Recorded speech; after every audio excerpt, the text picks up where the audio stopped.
कि अगर तुझ में हिम्मत नहीं थी तो तूने ये सपना दिखाया क्यों? तो जब तुमने दोबारा रीस्टार्ट किया पढ़ाई तो अप्रोच कैसा था? मैंने इसी चीज पे ध्यान दिया, जो मेरे वीक पॉइंट्स थे, कुछ सब्जेक्ट्स मेरे नीचे जा रहे थे, तो उसको मैंने इम्प्रूव किया। पढ़ने से पहले मैं यूट्यूब पे एक फ्री वीडियो देख लेता था। तो बहुत बार ऐसा होता है कि हम उस रूटीन को फॉलो नहीं कर पाते। तो मैंने अपने वॉल पे एक चिपका रखा था एक, तो मैंने वही लिखा था कि अगर तुझ में हिम्मत नहीं थी तो तूने ये सपना दिखाया क्यों? मुझे ऐसा लगता है कि आप अगर 100% भी दे रहे हो, पर अगर आप प्रॉपर गाइडेंस के साथ अगर फॉलो नहीं कर रहे हो तो वो वेस्ट हो जाता है। सलार शॉर्ट्स को लेके क्या फीलिंग्स और क्या स्टोरी आती है? मुझे बहुत फोमो हो रहा था कुछ कुछ चीजों का, कुछ कुछ सोर्सेस का। मैं 100% दे रहा था, पर मुझे वो डायरेक्शन नहीं मिल रही थी कि मैं कौन से डायरेक्शन में जाऊँ। तो सलाह शॉर्ट्स टॉपर्स थे, तो वही उनसे मैंने डिस्कस किया था। तब उन्होंने मुझे जो बातें बोली वो मैंने फॉलो किया। तो गाइडेंस का बहुत इंपॉर्टेंट रोल रहता है।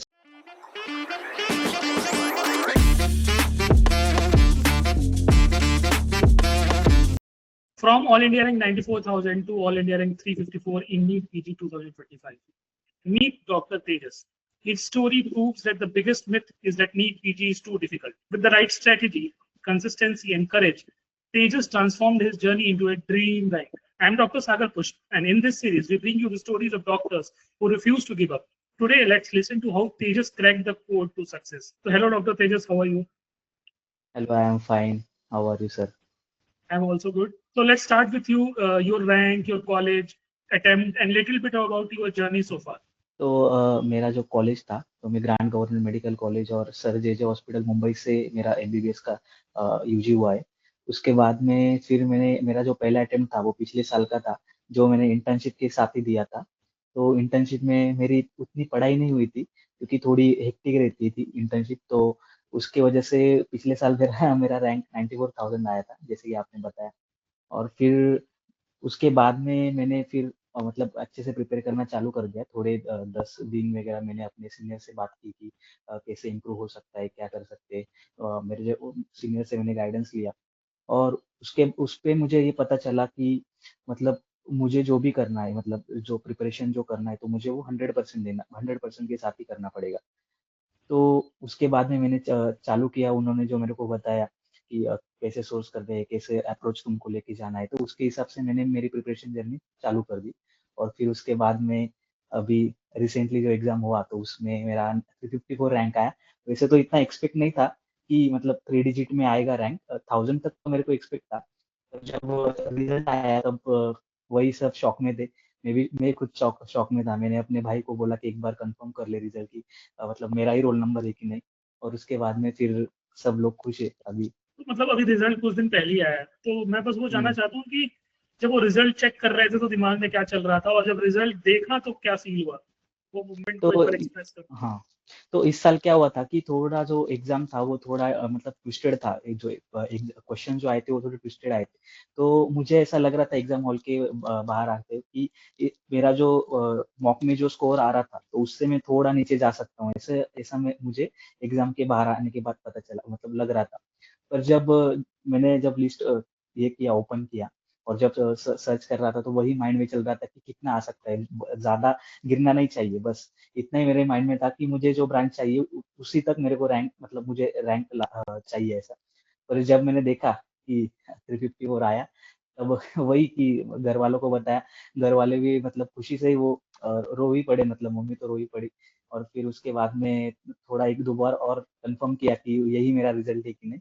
और उसके बाद में फिर सब लोग मतलब खुशी रहे।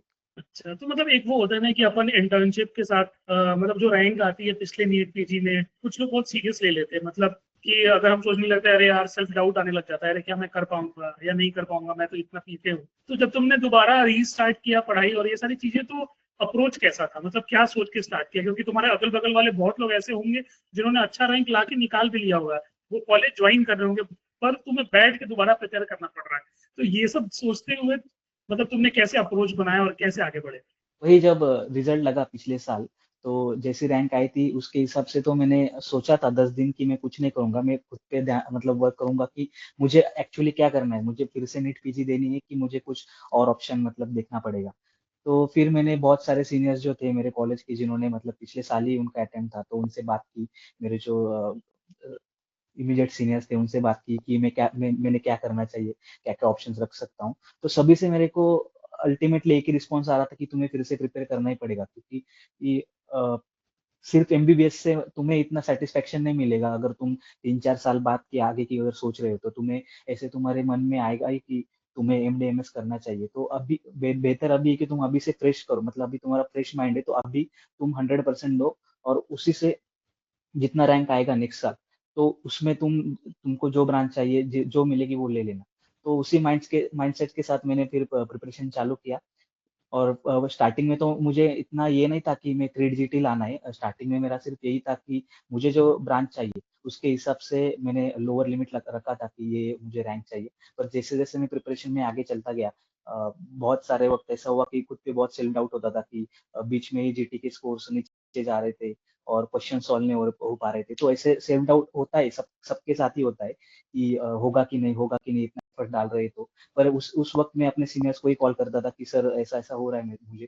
तो वो भी वही बोल रहे थे कि सबके साथ होता है, सिर्फ तुम जो कर रहे हो उस पर तुम्हें बिलीव रखना है कि तुम जो कर रहे हो वो सही से कर रहे हो, अच्छे से कर रहे हो, 100% देके कर रहे हो। और वही उनकी बात सुन के फिर मैं प्रिपरेशन में, मतलब कभी ऐसा मैंने सोचा नहीं कि मैं छोड़ दूं बीच में, और मैं करता गया और फिर उसके बाद में फिर रिजल्ट तो आ ही गए। तो ऐसा होता है ना कि हम जब स्टार्ट करते हैं फिर प्रॉपर प्लान बनाते हैं कि आज मतलब अगले एक महीने में इतना करना है, 6 महीने में इतना करना है, फिर नेक्स्ट पूरा एक साल मुझे ऐसे प्रिपेयर करना है। तो बहुत बार ऐसा होता है कि हम उस रूटीन को फॉलो नहीं कर पाते, ठीक है, या जीटी स्कोर खराब हो गया तो उसकी हम्म। वजह से डिप्रेस हो जाते हैं, या कुछ घर की प्रॉब्लम हो गई, या मेरी खुद की पर्सनल प्रॉब्लम हो गई जिसकी वजह से हम कंटिन्यूटी मेंटेन नहीं कर पाते। तो मतलब ऐसा तुम्हारे साथ भी हुआ होगा, तो ऐसे टाइम में तुम अपने आप को फिर से मोटिवेट करके फिर से रीस्टार्ट कैसे करते थे? तो मैंने अपने वॉल पे एक चिपका रखा था, एक स्टिकी नोट्स। तो उसमें मैंने वही लिखा था कि जो मैंने एमबीबीएस में देखता था कि मुझे मेडिसिन करना है, मेडिसिन करना है। मैंने घर वालों को भी बोला था कि मेडिसिन करना है, तो उनको भी मैंने वो ड्रीम ही दिखाया था कि एमबीबीएस के बाद भी मेडिसिन करूंगा। पर वो ऑब्वियसली वो रैंक पे तो मेडिसिन नहीं आ रहा था। तो मैंने वही लिखा था कि अगर तुझ में हिम्मत नहीं थी तो तूने ये सपना दिखाया क्यों। तो ऐसा मैंने लिखा था उस सामने, और 2-3 मैंने वॉलपेपर्स भी रखे थे मेरे मोबाइल में कि खुद को मैं सेल्फ मोटिवेट कर सकता हूँ। ब्रेक्स होता है, मतलब पूरा कंसिस्टेंसी से नहीं दे पाते, बीच बीच में कभी कभी ब्रेक्स आ जाते हैं। तो उस वक्त वो काफी हेल्प होता है कि आप अपने टारगेट पे मतलब ध्यान रखो। मैंने सामने भी यही लिखा था कि मेडिसिन चाहिए करके ऐसा। तो आप डिस्ट्रैक्ट हो गए तो आप अगर वो देखोगे कि आपके सामने जो आपने जो टारगेट लिखा है, तो फिर से आप अपना माइंड जो है वो ओरिएंट कर पाते हो उसी जगह। तो मतलब अगल बगल के लोग, तुम्हारे मेंटोर, तुम्हारे सीनियर्स, मतलब उन्होंने कैसे तुम्हारा हेल्प किया जब भी तुम हाँ। ऐसे डीमोटिवेटेड या सेल्फ डाउट क्रिएट होता था? ऐसा कुछ इंसिडेंट हो जो तुम शेयर करना चाहते हाँ सर, बीच में हुआ था कि जीटी का स्कोर वही सेम था कि 6 महीने हो चुके थे और जीटी का स्कोर ही इम्प्रूव नहीं हो पा रहा था। तो तभी मैंने मेरा जो एक सीनियर है जिसका रैंक थोड़ा अच्छा आया था, तो मैंने उनसे कॉल पे बात किया कि सर ऐसा ऐसा प्रॉब्लम है। मतलब मैंने 2 रीड लगाए फिर भी मेरा जो स्कोर है वो स्टैग्नेंट आ रहा है पूरा। तभी उन्होंने मेरे को उस वक्त बताया कि तुम्हें जो तुमने अभी तक जो जीटी दी है वो तुम्हें प्रॉपर एनालाइज करनी होगी। तो उन्होंने मुझे वो टेक्निक्स बताई कि तुम क्या क्या देख सकते हो, तुम्हारे वीक पॉइंट्स किधर है, तुम कैसे तुम जीटी को इफेक्टिवली तुम एनालाइज करके तुम उसमें इम्प्रूव कर सकते हो। और मैंने उनकी बात सुन के फिर वही जो उन्होंने मुझे जो बताया, अब मैं हमारे जो मेंटीज हैं उनको भी वही बताता हूँ कि क्या क्या तुम्हें इम्प्रूव करना चाहिए अगर तुम्हारा जीटी स्कोर स्टक होता है। तो वही मैंने उनका फॉलो किया, और एक महीने बाद में मुझे वो इम्प्रूवमेंट दिखा और मेरा जो जीटी का स्कोर था वो भी इम्प्रूव हुआ था। तो मतलब ऐसा है कि मुझे ऐसा लगता है कि आप अगर 100% भी दे रहे हो, कोई सा भी सोर्स आप कर रहे हो, कुछ भी कर रहे हो, पर अगर आप प्रॉपर स्ट्रेटेजी के साथ अगर फॉलो नहीं कर रहे हो उसको, या प्रॉपर गाइडेंस के साथ अगर फॉलो नहीं कर रहे हो, तो वो वेस्ट हो जाता है। मतलब वेस्ट, मतलब ऐसा है कि आपको जो रैंक चाहिए थी तो आप थोड़ा सा उससे नीचे आते हो। अगर आपको गाइडेंस प्रॉपर डायरेक्शन में अगर मिलती है तो आप बहुत अच्छा इंप्रूव कर सकते हो। थे? अच्छा, तो सलाह शॉट्स के बारे में कैसे पता चला? सलाह शॉट्स का यही था कि जब आईएनआई का टाइम आ गया था, मतलब आईएनआई के 2 मंथ्स ही बचे थे, तभी मैं ऐसे ही मेरा एक दोस्त था, तो उससे, क्योंकि मैंने तो घर पे ही प्रिपरेशन किया था, तो मेरे इधर कोई भी ऐसा नहीं था कि नीट पीजी के प्रिपरेशन के लिए वो भी नीट पीजी का प्रिपरेशन करता था। तो वैसे ही एक बार मैं उसने मेरे को बताया कि ऐसा ऐसा है सलाह शॉट्स, उधर पे मेंटोर्स वगैरह रहते। तो तभी मैंने वो प्लेटफॉर्म मतलब देखा कि उसमें बहुत सारे, मतलब जो टॉप रैंकर्स थे तो मेंटोरशिप दे रहे थे। तो तभी मुझे जो डाउट्स थे वो मैंने एक पेज पे तो लिख रखे थे, और फिर सेशन बुक करके मैंने उनसे वो क्लियर कर दिया। क्योंकि आईएनआई के वक्त बहुत ये रहता था, मतलब ऐसा लग रहा था कि 94,000 रैंक है और आईएनआई में मेरे जैसे लड़के का होगा कि नहीं, क्योंकि आईएनआई थोड़ी डिफिकल्ट रहती। तो तभी वही क्वेश्चन मैंने उनसे पूछे थे, और उसके बाद मेरा आईएनआई का भी मतलब उन्होंने जो मुझे गाइड किया, तो उसके हिसाब से मैंने वो फॉलो किया, और उसके बाद मेरा आईएनआई का रैंक भी 1700 ही आया था। तो मतलब अच्छा रैंक था। पर मुझे जो ब्रांच चाहिए थी वो नहीं मिल रही थी, इसलिए मैंने नीट पीजी को ही फिर से फोकस शिफ्ट किया था। तो गाइडेंस का बहुत इंपॉर्टेंट रोल रहता है। सलाह शॉर्ट से यही था कि जो टॉपर्स थे, तो उनसे मैंने मुझे बहुत फोमो हो रहा था कुछ कुछ चीज़ों का, कुछ कुछ सोर्सेस का, तो वही उनसे मैंने डिस्कस किया था मेंटोर से। और तो तब उन्होंने मुझे जो बातें बोली वो मैंने फॉलो की, और फिर आईएनआई भी मेरा अच्छा रैंक आया। तो अगर मैं तुमको बोलूँ, अगर तुम्हारे सामने सिर्फ सलाह शॉर्ट्स का नाम बोलूँ, तो तुम्हारे दिमाग में और तुम्हारे अंदर उसको लेके क्या फीलिंग्स और क्या स्टोरी आती है?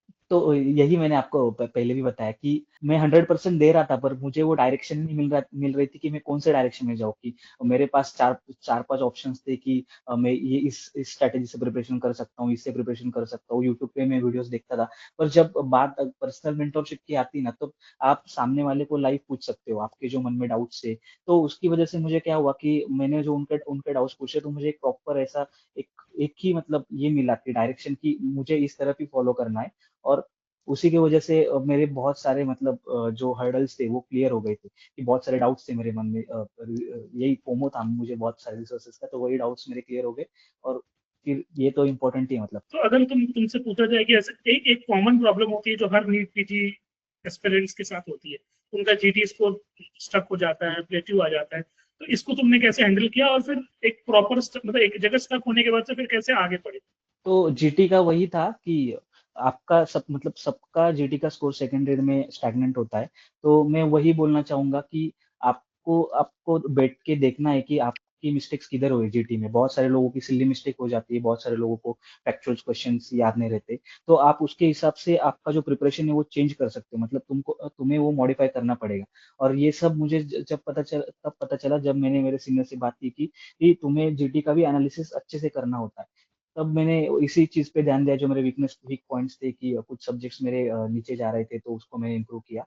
तो उसी की वजह से फिर उसके बाद में जो मेरा जीटी का स्कोर इम्प्रूव होना चालू हो गया। ऐसा कोई टॉपिक या ऐसा कोई सब्जेक्ट जो तुमको सबसे ज्यादा टफ लगा, और फिर उसको तुमने कैसे हैंडल किया? तो वैसा तो था, फर्स्ट ईयर के ही सब्जेक्ट्स थे, सेकेंड ईयर के भी सब्जेक्ट्स थे। तो फर्स्ट ईयर में एनाट और बायोकेम बहुत टफ जा रहा था, क्योंकि उसको पढ़े हुए 5 साल हो चुके थे। मतलब तब भी उस वक्त मैंने सभी लोग यूनिवर्सिटी के लिए सिर्फ पिछले साल के ही क्वेश्चंस करके जाते थे, तो मैंने भी वही किया था। पर जब नीट पीजी में देखा तो बायोकेमिस्ट्री से बहुत सारे क्वेश्चन आते थे। तो मैं क्या करता था कि बायोकेम का पढ़ने से पहले मैं यूट्यूब पे एक फ्री वीडियो देख लेता था बायोकेम की, कि वो मुझे एटलीस्ट वो सब्जेक्ट में मुझे फ्लो आ जाए। तो उसके बाद में मैं फिर से रीडिंग चालू कर रहा था। हर एक रीडिंग से पहले मैं यूट्यूब पे वीडियो देखता था। तो ऐसे ही जो फैक्चुअल जो सब्जेक्ट्स रहते थे उनके लिए मैं वो यही स्ट्रेटेजी फॉलो करता था। क्योंकि क्या होता है कि फैक्चुअल आप जितनी बार मतलब देखोगे और पढ़ोगे, तो उतना वो आपका कंसेप्ट से या फिर जो चीजें वो आपकी स्ट्रांग हो जाती है। तो यही मैं करता था। अगर तुम्हारे एमबीबीएस टाइम की बात करें, तो एमबीबीएस फेज कैसा था? मतलब बहुत पढ़ाई करना, मस्ती करना, या दोनों बैलेंस करके करना, कैसा रहा? बैलेंस तो बिल्कुल नहीं था। अभी जेजे के तो जो अगर स्टूडेंट देख रहे हो तो उनको पता भी होगा कि जेजे में इतनी पढ़ाई नहीं होती है, इवेंट्स बहुत सारे होते हैं जेजे में। तो वही था कि इवेंट्स करते थे, फिर एग्जाम आने से 1 महीने पहले पढ़ाई चालू कर देते यूनिवर्सिटी के लिए। पिछले साल के 10 साल के पीवाईक्यूज करके जाते थे।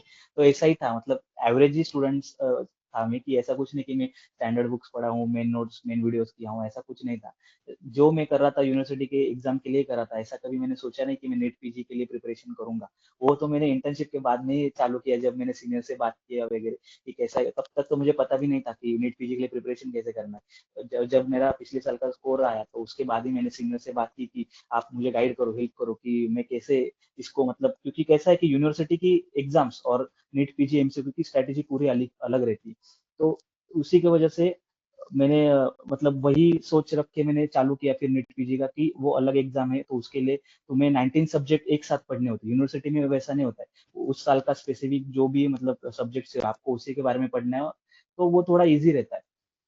तो वही था कि मतलब प्रिपरेशन करना है तो सीनियर से तो मैं तो गाइड ही लेता था, ऐसा ही था। अगर अब लास्ट में अगर कोई अगर तुम्हारा जूनियर या कोई भी जो तुम्हारा ये देख रहा हो, अगर वो नीट पीजी की प्रिपरेशन चालू कर रहा है, तो उसके लिए तुम्हारा क्या एडवाइस रहेगा? तो स्टार्टिंग में अगर आप अभी से चालू कर रहे हो तो एक ही एडवाइस दूंगा कि तुम्हें खुद पे बिलीव रखना है कि तुम ये कर सकते हो, क्योंकि अगर मैंने किया है तो आप लोग तो आराम से कर सकते हो। मैंने देखा है मेरे जूनियर्स बहुत पढ़ते, फर्स्ट ईयर से ही पढ़ना चालू कर देते। हम तो वैसी बैच नहीं थे कि कभी पढ़ा, क्योंकि हमारे वक्त कोविड भी आ गया था तो लेक्चर्स वगैरह इतने हुए नहीं थे। तो जूनियर्स को यही बताना चाहता हूँ कि फोमो में मत जाओ, जो भी कर रहे हो आप एक ही सोच से करो, और stick to the one source रखना, और बिलीव रखना कि आप जो कर रहे हो वो सही कर रहे हो। और कभी भी जरूरत पड़े तो आपके किसी सीनियर से गाइडेंस से या फिर सलाह शॉर्ट में आप मेंटोर से भी बात कर सकते हो, क्योंकि आप जब लाइव बात करते हो तब बहुत सारे डाउट्स आपके क्लियर हो जाते हैं जो मन में रहता है। आप वैसे वो चैटिंग पे वगैरह, इंस्टा पे मैसेज वगैरह डाल के बहुत सारे लोग करते थे, मैं भी करता था कि जो किसी फेमस इंस्टा जो इन्फ्लुएंसर था उससे मैसेज करा, पर वो लोग इतना टाइम नहीं देते कि एक ही मतलब इतना प्रॉपर सॉल्यूशन नहीं मिलता जितना आपको लाइव लेक्चर्स में मिलता है। तो यही मैं बोलूंगा कि फोमो से दूर रहो और 100% बिलीव रखो अपने ऊपर। ऐसा कुछ जो तुमको अभी लगता है कि अगर तुमने पहले तुमको पता होता, जो तुमको अभी पता चला है, तो तुम उस चीज पे ज्यादा काम करते और अच्छा रैंक करते, ऐसा कुछ तुम्हारे दिमाग में है? वैसा अभी तो रैंक अच्छा है, पर ये रैंक लाने से पहले मतलब आईना में मेरा 1700 था, तो बीच में 2 मंथ्स का हमारा जो गैप था, तो उसके बाद में मैं देख रहा था कि 1700 से मतलब 300 भी उसके लिए मैंने क्या किया था कि मैंने पहली बात तो पोस्टपोन हुई थी तो बहुत सारे लोगों ने पढ़ाई छोड़ दी थी, तो वैसा बिल्कुल भी नहीं करना है। आपको पढ़ाई नहीं छोड़नी, तो आपको सिर्फ कंसिस्टेंट रहना है। जो भी आप कर रहे हो तो डेली आपको करना है। अगर आप 6 घंटे बैठ रहे हो मिनिमम तो भी चलेगा, 8 बैठ रहे हो, 10 12 आवर्स जितना भी आप कर रहे हो, तो आपको सिर्फ बस कंसिस्टेंट रहना है, यही एक रहेगा। और एमसीक्यू को आपको ज्यादा मतलब ये करना पड़ेगा, सॉल्व एमसीक्यू बहुत आपको सॉल्व करने पड़ेगी। तो मैंने जो लास्ट के 2 मंथ्स में आईना के बाद मैंने एमसीक्यू बहुत सॉल्व किए थे, तो उसकी वजह से मुझे लगता है कि मेरा रैंक इतना इंप्रूव हो गया। तो कि फिर तेजस, बहुत अच्छा लगा तुमसे बात करके, और ये सुन के भी अच्छा लगा कि सलाह शॉट्स तुम्हारी सक्सेस जर्नी में थोड़ा भी पार्ट रहा, या जितना भी इम्पोर्टेंट रोल प्ले किया वो हमारे लिए बहुत अच्छा है, क्योंकि हमने सलाह शॉट्स को इसीलिए बनाया कि ये जो मिसिंग लिंक है वो खत्म हो, और हर बच्चों को जो भी छोटे मोटे डाउट्स जो वो अपने मन में रह के रह जाते हैं, क्योंकि वो सबके सामने नहीं पूछ पाते, क्योंकि उनको लगता है यार मैं हम्म। पीछे तो नहीं रह गया, अगर मैं हाँ सबके सामने पूछ लूंगा तो सामने वाले से नीचे तो नहीं हो जाऊंगा। लेकिन यहाँ आप जब पर्सनलाइज आप सामने सामने बैठ के सारे अपने डाउट्स पूछते हो, तो सिर्फ आपके मेंटोर के अलावा आपको कोई नहीं सुन रहा होता, हाँ तो हाँ आपको इस बात का ये टेंशन ही नहीं रहता कि अरे यार मैं इतने सिली डाउट्स भी पूछ सकता हूँ। हाँ हाँ हाँ। सिली डाउट वो से लेके एक कंसेप्चुअल डाउट से लेके कुछ भी ऐसा पर्सनल डाउट्स भी लोग पूछते हैं, तो इसलिए हमने ये बनाया, और कोशिश है कि इसको और बड़ा करें, जिससे कि और भी मेडिकल फील्ड के छोटे छोटे प्रॉब्लम्स को हम लोग सॉल्व आउट करें। और तुमने भी अब मेंटोर के रूप में ज्वाइन कर लिया है, तो जैसे तुमको गाइडेंस मिली अपने मेंटोर से, तो मेरे को ये एक्सपेक्टेड रहेगा कि तुम भी अपने जूनियर्स को वैसे ही गाइड करो। तो अगेन सलाह शॉर्ट्स की तरफ से तुमको बहुत सारा कॉन्ग्रेचुलेशन, एंड आने वाले रेसिडेंसी में तुम और अच्छा करो, और तुम अपने करियर में, ये हमारे तरफ से वेल विश है। और सलाह शॉर्ट्स फैमिली के अब तुम मेंबर हो, तो कोई भी कभी भी तुमको जरूरत हो तो सलाह शॉर्ट्स फैमिली तुम्हारे लिए हमेशा खड़ा है। सो फाइनली तुम्हारे लाइफ थैंक में यू सब कुछ तुम वो अचीव करो जो तुमने प्रण लिया हुआ है। So sir, thanks thank for you sir, joining और all the best again. Thank you sir, thank you so much sir.